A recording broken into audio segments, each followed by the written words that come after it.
నేనేమంటున్నా అంటే మీరు బట్టీకి ప్రధాన అనుచరుడుగా ఉన్నాడు. బట్టీ ఇన్‌ఫ్లూయెన్స్ కూడా పని చేయట్లేదా ఇక్కడ? మీకు టికెట్ ఇప్పించుకునే దిశగా కూడా ఆయన ప్రయత్నం చేయట్లేదా? అట్లేం లేదు. బట్టి గారు నా విషయంలో పాజిటివ్‌గా ఉన్నారు. అట్లేం లేదు. హ్మ్. వారు గూడా నా విషయంలో బట్టి గారు అట్లేం లేదు. బట్టి గారు నా విషయంలో మాత్రం నా విషయం గాదు. బట్టి గారు పూర్తి స్థాయిలో లౌకిక శక్తులు కలిగిన నాయకుడాయన. ఆయన హ్మ్. పూర్తి స్థాయిలో సామాజిక సమతుల్యత పాటించడం గాని, అందరికి న్యాయం చేయాలనే దృక్పథం ఉన్న వ్యక్తులు. చదువుకోండి ముందు ఏందంటే బట్టి గారు సివిల్స్ ఇంటర్వ్యూ చేసిన వ్యక్తి ఆయన. హ్మ్. ఆయన సాధారణంగా ఆషామాషి లీడర్ ఏం గాదు ఆయన బట్టి గారు. బట్టి గారు ఓకే. అనే వ్యక్తి సెంట్రల్ యూనివర్సిటీలో చదువుకొని, నిజంగా ఇలాంటి పెద్ద మహోన్నతమైన కళాశాలలో చదువుకొని, దేశ రాజకీయాల్లో గానీ, దేశంలో ఉన్నటువంటి వర్గాల పట్ల గానీ, దేశంలో జరుగుతున్న సామాజిక అసమానతల పట్ల గానీ, ధనిక పేదల తారతమ్యం పట్ల గానీ పూర్తి స్థాయిలో అవగాహన ఉన్న వ్యక్తి కాబట్టి, నా విషయంలో పూర్తి స్థాయిలో వారు పాజిటివ్‌గా ఉన్నారు. హ్మ్. నాలాంటి చదువుకున్న వ్యక్తి ఈ వర్గాల నుంచి మొట్టమొదటిసారిగా ఈ ఈ హ్మ్. ఈ వర్గ ఈ బీసీ వర్గాల్లో కులమ వర్గాల నుంచి మొదటి తరం వ్యక్తిని బయటికి రావటం. యాదవ్ కమ్యూనిటీ పెద్దగుంది. చాలా పెద్ద పెద్దది. ఈ అవును. తెలంగాణలో single largest community in Telangana state. హ్మ్. ఈ హ్మ్. రాష్ట్రంలో అతిపెద్ద కులం హ్మ్. 18% మంది ఉన్న ఈ కులంలో మొదటి తరం హ్మ్. లీడర్‌లో మొదటి తరం వచ్చిన వ్యక్తి యూనివర్సిటీల్లో నా విద్యార్థి ఉద్యమాల నాయకత్వం వహించి ఒక డాక్టరేట్ పూర్తి చేసుకుంటూ సహజంగా ఈ భావాలన్నీ కలిగినటువంటి బట్టి విక్రమార్క నాకు ఖచ్చితంగా నాలాంటి భావాలు ఉన్న వ్యక్తి ఆయన వారు కూడా నేను ఏ కాజ్ కోసం పోరాటం చేసినో అదే కాజ్ కోసం పోరాటం చేసే క్రమంలో కొన్ని సుదీర్ఘ దశాబ్దాల పోరాటంలో వారు ఈరోజు ఈ స్థాయికి వచ్చారు కాబట్టి సహజంగా నా లీడర్‌షిప్ కానీ, నా నాయకత్వాన కానీ, నాకు వచ్చేటువంటి అవకాశాల్లో కూడా వారు ఖచ్చితంగా వారు ముందుంటారు. వాళ్ళు పూర్తి స్థాయిలో సపోర్ట్ సో చేస్తారు. మీకు బట్టీ సపోర్ట్ ఉంది. ఫుల్ 100% వారు మీ నాకు వెనకాల సపోర్ట్ బట్టీ ఉన్నారైతే. నా వెనకాల ఉన్నారు నేను అంటలేదు. హ్మ్. నేను అందరూ రేవంత్ రెడ్డి గారు నా వెనకాల ఉన్నారు. అందరూ నా కాంగ్రెస్ పార్టీ నేను కాంగ్రెస్ పార్టీ మనిషినండి. ఓకే. నేను మా అందరికీ రాహుల్ గాంధీ గారు నాయకుడు. కానీ ఖర్గే గారు కాంగ్రెస్ నాయకుడు. పార్టీలోనే చాలా వర్గాలున్నాయని మాట్లాడుకుంటున్నారు. ఇప్పుడు నేను కాంగ్రెస్ పార్టీ వాదిని నేను. హ్మ్. నా బట్టి గారితో నా బట్టి గారితో సుదీర్ఘ 18 సంవత్సరాలు ప్రయాణం బట్టి గారితో నేను. ఓకే. మా జిల్లా నాయకుడు. హ్మ్. బట్టి గారి యొక్క విధానాలు, వారి యొక్క లీడర్‌షిప్ కానీ, వారు చేసేటటువంటి విధానాలు మొత్తం కూడా నాకు నచ్చుతాయి కాబట్టి ఆ జిల్లాలో మా ఊరు పక్కన అది హ్మ్. లక్ష్మీపురం, అది వేరే పక్క సిరిపురం కాదు. నేను కాలేజీ డేస్‌లో స్కూల్ డేస్ చదువుకున్న కాడ నుంచి నాకు బట్టి గారితో సన్నిహిత సంబంధాలు గాని, 2007లో ఎమ్మెల్సీ అయ్యారు. అంతకన్నా ముందు నాకు పరిచయం బట్టి గారు. ఓకే. వాళ్ళ వాళ్ళ సతీమణి మల్లు నందిని గూడా ఆశిస్తున్నారు. వారు కూడా టికెట్ వాళ్ళని ఆశిస్తున్నారు. దాటుకొని మన దాకా వస్తదంటారా మరి? సరే ఇగో ఒకటండి. ఇప్పుడు హ్మ్. ఈక్వేషన్స్ పార్టీలు ఎవరి ప్రయత్నం వాళ్ళు చేస్తున్నారు. హ్మ్. నందిని గారికి వస్తున్నారని హ్యాపీ. నేను కూడా ఆమె కూడా ఇప్పుడు మల్లు, నందిని వారు ఏదైతే టికెట్ ఆశిస్తున్నారో, వారు కూడా కొత్త రాజకీయాల్లోకి వచ్చి నాకు ఇవాళ టికెట్ ఇవ్వని అంటలా. హ్మ్. నందిని గారు కూడా హ్మ్. దాదాపు బహుశా నాకు తెలిసి అమ్మ ఫౌండేషన్ పేరుతో వారు ఎప్పుడు జిల్లాలో తిరుగుతూ ఉన్నారు.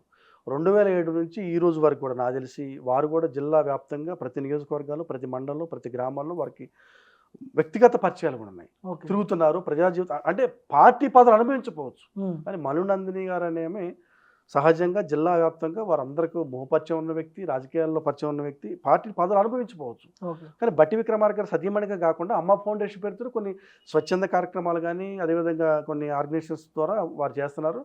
సహజంగా వారు టికెట్ అడుగుతున్నారు కాబట్టి దాంట్లో తప్పేం లేదు. ఇప్పుడు అక్కడ ఎందుకంటే ముగ్గురు మంత్రులు పోటీ పడుతున్నారు. ఒక ముగ్గురు. డిప్యూటీ సీఎం, ఇద్దరు మంత్రులు. హ్మ్. తుమ్మల నాగేశ్వరరావు, పొంగులేటి శ్రీనివాసరెడ్డి హ్మ్. వాళ్ళ కుటుంబ సభ్యులు అడుగుతున్నారు.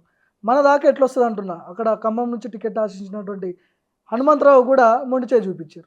ఏంటి అసలు ఏం జరుగుతుంది ఖమ్మం పార్లమెంట్‌లో? చాలా హాట్ టాపిక్‌గా మారిపోయింది అసలు. ఇప్పుడు నేను ఒకటి అడుగుతున్నాను. ఏమంటంటే దయచేసి మీ ద్వారా హ్మ్. బట్టి గారంటే సరే నా విషయంలో పాజిటివ్‌గా ఉన్నారు. మిగతా వాళ్ళు కూడా లేరు అని అంటలా. హ్మ్. అదేవిధంగా పొంగులేటి సీనన్నక ఆయన సీనన్న అంటే ఆయనకి ఇష్టం. నేను ఓకే. సీనన్న అంటాను గౌరవప్రదంగా. ఏంటంటే శ్రీనివాసరెడ్డి గారు కదా అన్న అని పిలిస్తేనే ఆయన గౌరవంగా ఫీల్ అవుతారు. హ్మ్. సీనన్నకు కానీ గౌరవనీయులు పెద్దలు తుమ్మల నాగేశ్వరరావు గారు కానీ ఒకటి చెప్పేది ఏంటంటే మీరు ఒక సహృదయంతో ఆలోచించి హ్మ్. ఖమ్మం ఎంపీ టికెట్ అనేది నల్లేరు మీద నడక. హ్మ్. ఎవ్వరు పెట్టినా గెలుస్తారు. వన్స్ టికెట్ డిసైడ్ అయిపోయిందంటే అసలకి గెలిచినట్టే ఇగ. ఎప్పుడైతే ఆ! ఫలానా వ్యక్తి ఈ పార్లమెంట్ పరిధిలో పోటీ చేస్తానంటే ఇక ఆ రోజు నుంచి వారు ఎంపీ అన్నట్టే. ఇప్పుడు అందుకనే అది పెద్ద ఎత్తున చర్చకొచ్చింది ఖమ్మం నేనేమంటానంటే పార్లమెంట్‌లో. ఆ! సుదీర్ఘకాలం ప్రయాణం చేస్తున్న క్రమంలో హ్మ్. ఈ వర్గాల నుంచి ఈ తెలంగాణ ప్రాంతంలో 18% మంది జనాభా ఉన్నారు. అది నేను సమగ్ర కుటుంబ సర్వే. అదేవిధంగా ఈ ప్రభుత్వం ఏర్పాటులో సిఎస్డిఎస్ హ్మ్. అనేటువంటి ఒక జాతీయ స్థాయి ప్రమాణంతో కూడినటువంటి ఒక సంస్థ ఒక సర్వే చేసింది. ఈ తెలంగాణ పోల్ సర్వే చేసింది. హ్మ్. ఎన్నికలకు ముందు ఓటర్స్ ఒపీనియన్ ఎంత ప్రాంప్ట్‌గా చేస్తారో ఆఫ్టర్ ఎలక్షన్స్ కూడా హ్మ్. సిఎస్డిఎస్ అనేది అంత ప్రామాణికమైనది. ఓకే. వారు చేసి ఈ తెలంగాణ ప్రాంతంలో 51% మంది గొల్ల కుర్మలు కాంగ్రెస్ పార్టీకి ఓటేశారని చెప్పారు. హ్మ్. ప్రభుత్వం రావాలి, ఈ ప్రభుత్వం కాంగ్రెస్ పార్టీ వస్తే మేము న్యాయం జరిగిద్దని చెప్పి వీళ్ళందరూ వేశారు కాబట్టి ఆ ముగ్గురికి కూడా నేను బట్టి గారికి కానీ, అదేవిధంగా పొంగులేటి శ్రీనివాసరెడ్డి గారికి కానీ, సీనన్నకు కానీ, అదేవిధంగా గౌరవనీయులు తుమ్మల నాగేశ్వరరావు గారికి కానీ ముగ్గురు చెప్పేది ఏంటంటే ఈ వర్గాల నుంచి ఈ జాతుల నుంచి మొట్టమొదటి తరంగా బయటకు చదువుకుని బయటకు వచ్చి విద్యార్థి దశలో ఉద్యమాలు చేస్తున్న క్రమంలో నేనేమో మొత్తం ఆషామాషిగా నేను వచ్చి నేను బీసీగా అని చెప్పి నేను ఏమంటలేదు, లేకపోతే ఇవాళ పార్టీలు చేరిన ఏమంటలే. నేను ఎన్ఎస్వి కాడి నుంచి గత 23 సంవత్సరాలు ప్రయత్నం చేస్తున్నా, పార్టీలో పనిచేస్తున్నా, పార్టీ ఇచ్చిన ప్రతి పిలుపుని అందుకొని 24 గంటలు నేను ఈ రాజకీయం చేస్తున్నాను, పత్తు రాజకీయం చేస్తున్నాం, పార్టీ కోసమే పనిచేస్తున్నాం, బీసీల కోసం పోరాటం చేసి వర్గాల కోసం పోరాటం చేస్తున్నాం, చదువుకొని క్రమశిక్షణతోటి ఒక క్రమశిక్షణతో రాజకీయాలు చేస్తున్నాం, ఏదో అట్లా కాకుండా. అందుకని ఏమంటాను వారు ముగ్గురు కూడా చెప్పేది అంటే ఈ పార్టీ ఒక మహోన్నతమైనటువంటి ఉద్దేశంతో ఏర్పడిన పార్టీ. ఈ పార్టీలో నాలాంటి ఒక వ్యక్తిని ఈ వర్గాల యొక్క వాదాన్ని, ఈ వర్గాలు జరుగుతున్న అన్యాయాలు కానీ, ఈ వర్గాలు జరుగుతున్నటువంటి సమస్యలు కానీ పరిష్కార సాధన కోసం ప్రయత్నం చేయాలి. మీరంతా చేస్తున్నారు తప్పకుండా, మీరు ముగ్గురు కూడా ఖచ్చితంగా ప్రయత్నం చేస్తున్నారు. మీరు ప్రయత్నం చేయబట్టి మీరు ముగ్గురు కూడా సమిష్టంగా ఉండబట్టి ఖమ్మంలో 10 మనం గెలవగలిగినాం. ఈరోజు ఈ రాష్ట్రంలో ఒక శక్తివంతమైనటువంటి పరిపాలనా సౌలభ్యం ముగ్గురు మీరు త్రిమూర్తుల లెక్క ఈ జిల్లాలో ఉన్నారు. మీరు ముగ్గురు కూడా ఏకతాటి మీదకి వచ్చి నాలాంటి ఒక యువకుడిని, ఇంకా నేను 40 సంవత్సరాలు రాజకీయాలు చేయగలుగుతాను ఈ పార్టీలో, ఖచ్చితంగా ఈ పార్టీలో ఉంటాను. నేను నాకు టికెట్ ఇచ్చినా ఇవ్వకపోయినా తర్వాత కూడా నేను రాహుల్ గాంధీ నాయకత్వాన్ని బలపరుస్తున్నాను.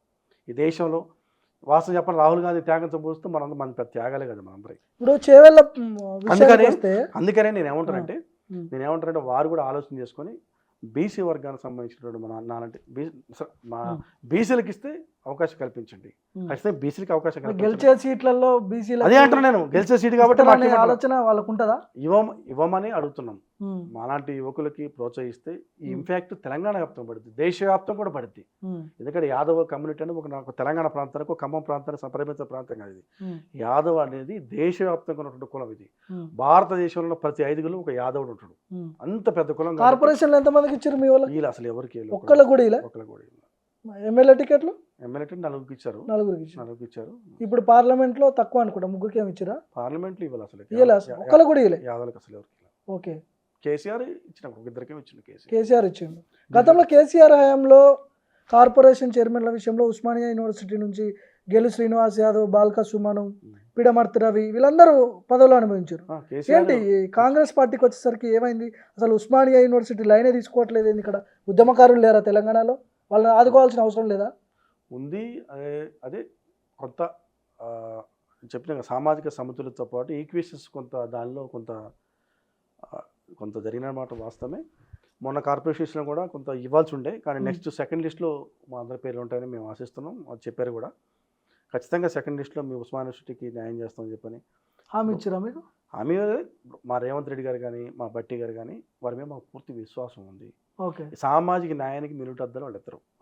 వాళ్ళిద్దరు నాయకత్వంలో, వాళ్ళిద్దరు సారథ్యంలో తెలంగాణ ప్రాంతం చరవేగంగా దేశ సూపు మొత్తం కూడా తెలంగాణ చూస్తుంది.